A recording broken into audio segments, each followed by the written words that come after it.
సాతానికి తెలుసు ప్రార్థన చరిత్రను మారుస్తుందని. హల్లెలూయా.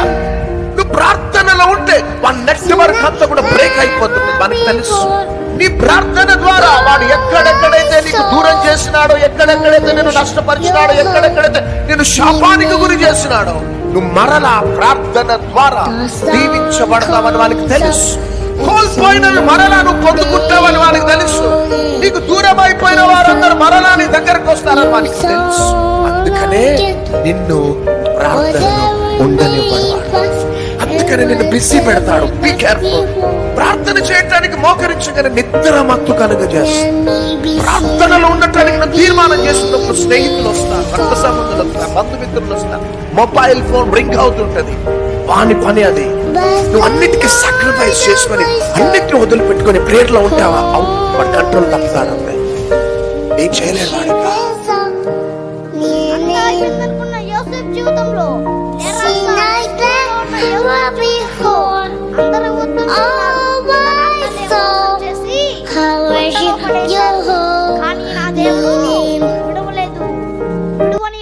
జీవితంలో మన దేవుడు మరణాన్ని తప్పించి నిందను గంటగా మార్చి ఐగుప్తు దేశానికి మంత్రిగా చేశాడు.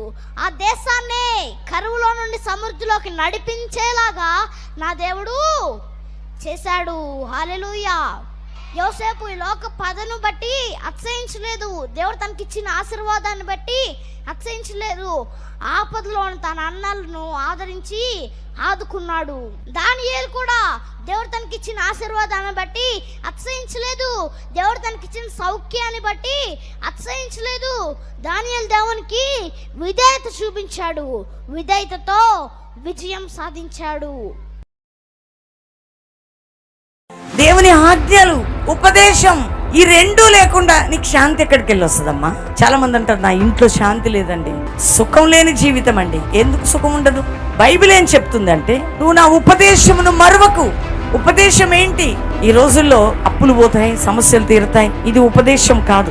ఉపదేశం అంటే అమ్మాయికి పెళ్లి చేసి అత్తగారింటికి పంపేటప్పుడు నిజంగా తల్లి గాని తన కూతురు జీవితం బాగుండాలి అనుకుంటే తల్లిదండ్రులు అత్తకు లోబడు, మామకు లోబడు, కుటుంబం ఇట్లు కట్టుకో అని మంచి ఉపదేశం చేసి పంపుతారు. దేవుని వాక్యం ఉపదేశం ఏం చెప్తుందంటే నువ్వు అటు చూడొద్దు, ఇటు వెళ్ళొద్దు, ఇటువంటి బుద్ధి లేని పనులు చేయొద్దు, కోపగించుకోవద్దు, ద్వేషభావం ఉండొద్దు, దైవిక మనసు కలిగి ఉండాలి, ప్రార్థన జీవితం ఉండాలి, వాక్యం ఉండాలి, మంచి నడవడిక ఉండాలి, మంచి చూపులు ఉండాలి, నువ్వు ఉన్న స్థలంలో ఉద్యోగులు గాని ఎక్కడ నమ్మకంగా ఉండాలి, పరిచర్యలో నమ్మకంగా ఉండాలి. ఇదంతా ఉపదేశం. ఉపదేశం ఏం చేస్తుంటే నీ జీవితాన్ని సరి చేస్తుంది. సంఘాల్లో ఎక్కడ ఉపదేశం ఉంటుందో అక్కడ దేవుని దీవెనలు ఉంటాయి.